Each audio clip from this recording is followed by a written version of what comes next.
Did I miss it? You're on, Commissioner. Go ahead. We're on. Okay, very good. Welcome to the Thurston County Board of County Commissioners Board Work Session for Wednesday, January 13th, 2021. My name is Ty Menser, Chair of the Board. We have Commissioner Gary Edwards, Vice Chair. We have Commissioner Carolina Mejia, County Manager Mira Chavez, and a host of folks from Public Works, along with our Assistant County Manager, Robin Campbell. The public may follow along on the Thurston County YouTube channel or join by calling by phone by calling 360-252-9020, PIN 1234. The agenda today relates to an issue, Nisqually Cut Off Rd Southeast Bridge emergency repair. And we have a 30 minutes, and apologize for starting 3 minutes late. We're back to back today. It sounded like our county engineer, Scott Lindblom, was gonna jump in. So Ramiro, should I pass it to him, or do you? Yeah, please do. Okay, Scott, go ahead. Oh, good afternoon, Commissioners. Thank you for your time this afternoon. We're here to give some information on one of our bridges, and this is an informational briefing only. We don't expect to seek any direction at this time. So in addition to talking about one of our bridges, we're also going to give you a high-level overview of what we call our bridge index, which is an inventory of our bridge program. Now, Becky, I don't know if you have the slides available there. But I'll continue on here. So Thurston County is responsible for 138 bridges, and these bridges are an integral part of our county road system and can be found throughout the county. And I'm on slide, there we go. The safety and adequacy of these bridges is of vital importance to the traveling public, but they come with a lot of expense and require a lot of resources to maintain and replace when necessary. Next slide, please. A good place to get some quick info on our inventory can be found in our 6-year transportation improvement program, which includes our bridge index as Chapter 8. That can be found on our Public Works website. Each county engineer in the state is required to complete an inventory of all bridges on the county road system. Washington Administrative Code requires all county engineers in the state to submit a written report of bridge inspection efforts and findings to each county's legislative body as part of the 6-year transportation improvement plan. The report also includes a recommendation as to the replacement, repair, or load ratings for each deficient bridge. Ultimately, this inventory and all the data associated with it is submitted to the state DOT. Next slide, please. As I mentioned, we are responsible for 138 bridges on our road system. Typically, we look at a lifespan of bridges at about 75 years. In our current inventory, we have 17 bridges that have already exceeded their 75-year design life based on today's standards. We also have many bridges that were built in the 1920s when the Model T was in production and are close to celebrating their 100-year anniversary. Some of these same bridges handle about 8,000 cars each day. When we completed an emergency bridge replacement on the 1920s era L4 bridge on Little Rock Road back in 2014, we discovered that there's no steel reinforcement in the concrete. Well, although that bridge was replaced, we're concerned because we have 3 other bridges that we suspect are a similar design and likely have no steel reinforcement within them. Some brief factoids that those of us in the engineering side are always interested in learning. The longest bridge we have in our road system is the Steamboat Island Road Bridge at 706 feet long. The oldest bridge in our county road system is the 07 Bridge on Old Highway 99 over Scatter Creek. That bridge was built in 1923, shortly after World War I. At that time, the county population was about 25,000 people. Today, that bridge carries nearly 8,000 vehicles each day. Public Works is also responsible for bridges on our trail system, 8 of which were built 120 years ago in 1900. Next slide, please. We're guided by federal regulations, and these regulations require that every bridge in our system be inspected at least once every 2 years. 9 of our current bridges are inspected every year because of conditions that require intense monitoring or additional inspections, such as cracking. Next slide, please.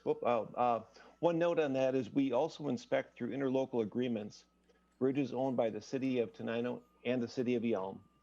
In addition, we do a safety inspection of railroad bridges that cross county roads, but that is really to ensure the safety of the county road system and the vehicle users. Now, next slide, please. There we go. So this slide provides a summary of the conditions of our inventory. As you can see, we currently have only one structurally deficient bridge in the county. Fortunately, that bridge is being replaced as we speak, and the brand new bridge should be open to the public next month, excuse me. That bridge is off of Maytown Road and crosses Beaver Creek. While it's good that we won't have any structurally deficient bridges very soon, it does not mean that our bridge inventory is great either. Our inventory is very dated, and it is a concern going forward on how we will fund major repairs or replacements. Our road fund is simply just not robust enough to fund a bridge replacement program. Major bridge repairs and replacements are very expensive. Typically, even a small bridge can easily cost $2 million. One bridge on our 6-year TIP is the Yelm Highway Bridge over the Burlington Northern Tracks, which we expect to cost about $15 million. To make it more challenging, most bridge replacement projects are funded from federal grants, which are extremely competitive and very challenging to secure. Now I'm going to kick it over to Matt, and he's going to talk about the issue at hand today, the N1 bridge in the near the Nisqually River. Thank you, Scott. My name is Matt Unselman, Thurston County Traffic Engineering and Operations Manager. I'm going to start out by talking about a recent FHWA mandate. Per this mandate, Thurston County is required to evaluate all of our bridges in our inventory, specifically looking at our load ratings and evaluate them for emergency response vehicles. To date, staff has completed 96 of these updated load ratings, and we've hired a consultant to evaluate the remaining. Public Works will be returning at a later date because this is a much bigger issue than what we can talk about today. But we are anticipating needing to restrict some bridges to emergency vehicles, which for obvious reasons has a big concern. But it was in the process of when the consultant was performing a conditional assessment of the N1 bridge, which is the Nisqually Valley Bridge in Nisqually, when the magnitude of the damage to the bridge pier was identified. Next slide, Becky. What is FHWA, Matt? Oh, thank you, County Manager. FHWA is the Federal Highway Administration. Thank you. The Nisqually Bridge is located on Nisqually Cut Off Rd near it, and it's on the end of Nisqually Cut Off Rd that's closer to the interchange with Martin Way and I-5. Nisqually Cut Off parallels I-5. This portion of Nisqually Cut Off is a popular overweight route because the adjacent I-5 has two restricted structures. The big green trestles right before the DuPont interchange are weight restricted to truck traffic. This section of roadway also serves as an emergency route when incidents occur on I-5 between Martin Way and DuPont. A good example of this is a couple years ago when the Amtrak train landed on I-5, all this traffic was shifted over onto Nisqually Cut Off and obviously other routes in the county as well. On a normal day, more than 5,000 vehicles per day use Nisqually Cut Off. It's because for all these factors I just mentioned, Nisqually Cut Off is a very important route in the Thurston County transportation infrastructure system. The Nisqually Cut Off Bridge is 90 feet long, is reinforced concrete, and has 3 spans, which means there's 2 intermediate piers that are supporting the bridge. Next slide, Becky. Here's a picture of those 2 slides. And what's unique about this bridge is that the intermediate piers supporting the bridge are so different from one another. On the Pier 3, which is on the right-hand side, you'll see that the girders, which are supporting the bridge deck, are actually sitting on top of the pier cap, which is more reflective of today's standards on how we build bridges. Pier 2 over on the left-hand side, you'll see that the girders are integral, or they're actually constructed with the pier cap, which, as I'm going to talk about later, can lead to some issues down the road. Next slide, Becky. So here's a zoomed in photo of both piers, and this is showing the biggest difference between the pier caps. Is over on Pier 2, you'll see that the water actually is able to leak from the deck all the way through the pier cap and out the bottom where the red arrow is shown. On the right-hand side, you'll see that the pier cap is only supporting the girders. Water comes through the bridge deck. There's no joint for the water to get into in that pier cap. Next slide, Becky. So these photos are both of Pier 2. And you can see that, Becky, if you want to zoom in, if you want to, right there, if you look to the right of that, you'll see we had a crack monitor that we actually installed on the bridge several years ago. And we had been monitoring the cracking on the bridge and to make sure that those cracks weren't opening up. Because if those cracks were opening up, that would mean that the structure itself is moving and something would be needed to be immediately done. So when the consultant went out there to do a conditional assessment, they did what's called a sounding. And you'll see that the consultant has a hammer in his hand. So what he's doing is he's tapping all over that bridge. And when he's tapping and a hollow sound comes back, that means that the concrete has actually separated from the bridge structure itself, and there's a hollow spot, meaning that section has been compromised and is no longer doing anything for the structural integrity of the bridge. So when the consultant started tapping it, the concrete literally began to crumble off of the bridge. And so that same, on the right-hand side, you can see once he started tapping, that concrete just separated itself from the structure to the point where the actual steel reinforcement in the bridge. Now, the good thing is, unlike L4, when this bridge was damaged, we actually saw some steel reinforcement in it. So we have that going for us. But what had happened is the water had been leaking down through the bridge deck and into that pier cap, into that crack, and into the cracks. Now, when water gets into cracks, it expands. And when the cracks expand in concrete, the concrete begins to separate itself from the structure. And unfortunately, it also got into the rebar and has compromised and rusted the steel reinforcement in the bridge as well. Next slide, please. So the consultant has come back and stated that the bridge is not in imminent danger of collapsing. But that being said, it needs to be repaired as soon as possible to avoid further damage and to maintain the current use of the bridge. Without this repair, we'll need to restrict truck traffic from using this bridge. And for reasons I mentioned earlier, this is a very important route for trucks. Public Works has already executed a task with an on-call consultant to complete a repair for the bridge. The design is expected to be back from the consultant by the end of January. In fact, today I'd already received, I was reviewing nearly 100% plans back from the consultant. So hopefully they're ahead of schedule a little bit.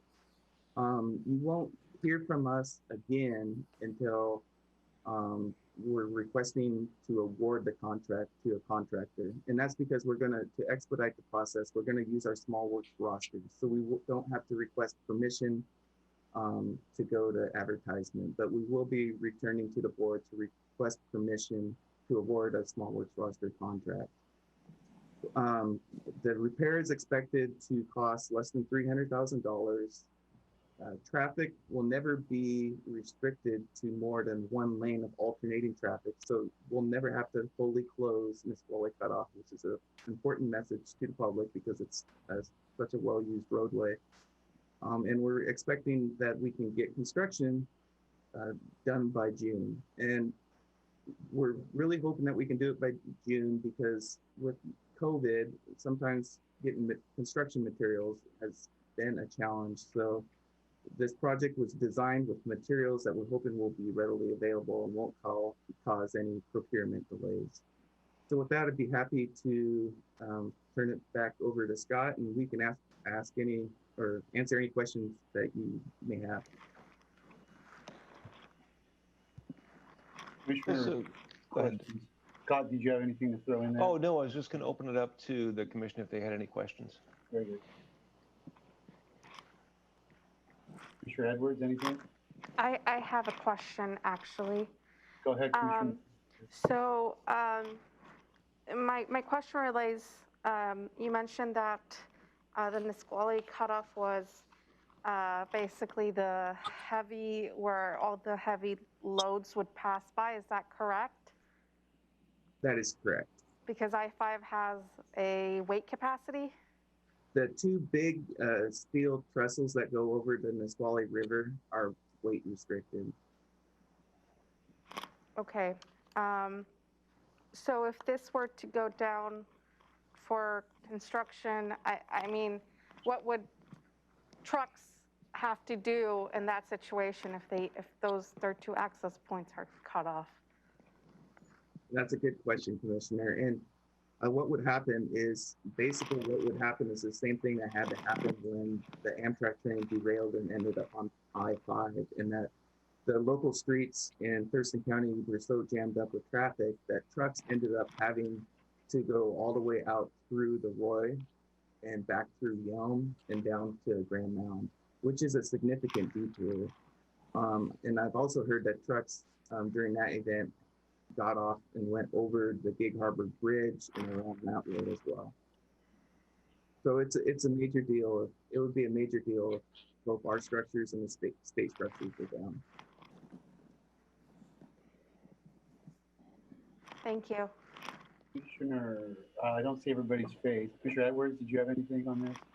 Yes, I do. Can you hear me okay? Yeah, go for it.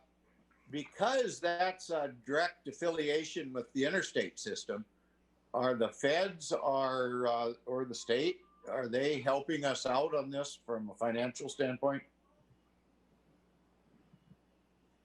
No, sir. No, at this time, they're not. And the N1 bridge is certainly part of just the county road system. So we have not explored that at all. And I think it's unlikely that the state or the feds would participate in that.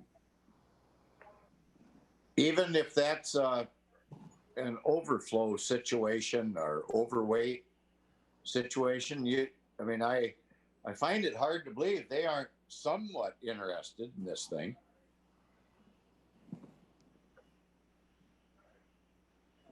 Yeah, again, we haven't explored that, and it's something we could check with the DOT, but my gut says it's highly unlikely that they would be interested in or really able to participate in that. I guess I would still ask that you ask that question, because there is a connection. I mean, I just at least ask it and let them say no, if nothing else. But yeah, we will certainly raise that up with the DOT for sure. Commissioner Edwards, you bring up a good point in that a lot of our county roads are used for emergency detour routes. And a good example of this is we have another bridge on Tilley Road that's part of the I-5 detour when an incident occurs between Grand Mound and Maytown that is not in great shape either. So unfortunately, sometimes we get stuck with the state's traffic, and I do think it's worth a conversation with DOT, like you're saying. well, I would very much appreciate if you guys would do something. I don't know your business enough to tell you what I think you ought to do, but please at least communicate with other interested parties. I guess I'll put it that way, because it's a federal interstate system. And could you get back to us with some kind of an answer, or maybe there's somebody we could call. Maybe we could call our United States Senator, or I don't know, something. I just hate to see the taxpayers here from Thurston County carry all of it. I mean, I know crab funds or something. I'd like to be able to share the responsibility with others, I guess. Yeah, we'll certainly explore that. I'll also reach out to other county engineers in the state and see if they've had success doing that.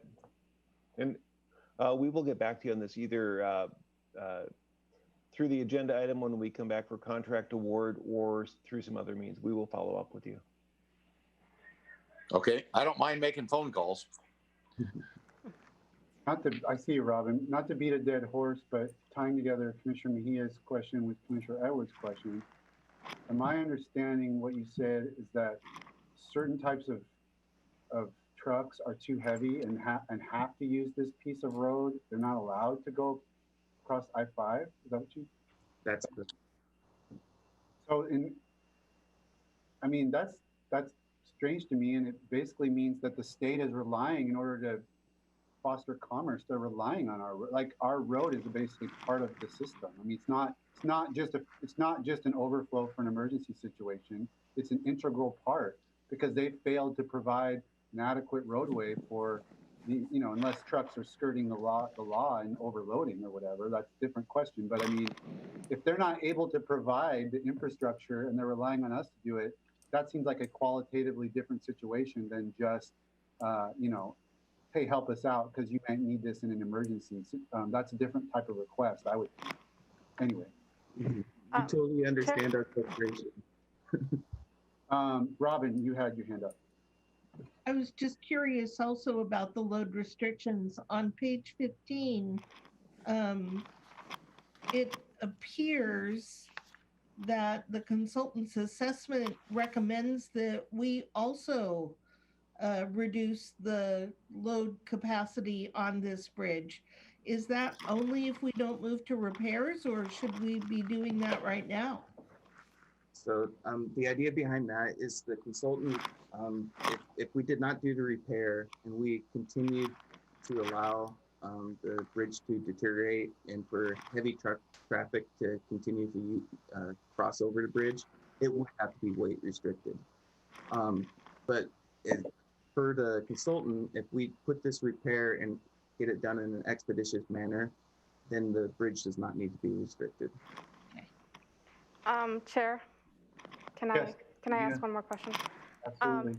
Well, not a question, more than a comment. I actually was part of the Transportation Policy Board this morning, and part of that was a presentation from the trucking industry and what their legislative priorities are. I think definitely you should reach out to them, especially if this is going to affect their routes, and the I-5 corridor. I think that would be just something that let them know, and maybe they can possibly aid us in some of that funding, especially since it would affect them most of all.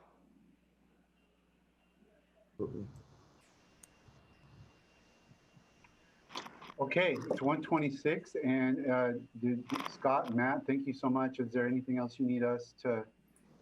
Ramiro, is there anything we need to do No, for next? no, sir. Thank you. Okay, I appreciate your time. It's a great presentation, and Great. we'll look forward to seeing this item. All right, thank you, commissioners. Thank you, commissioners. Thank you.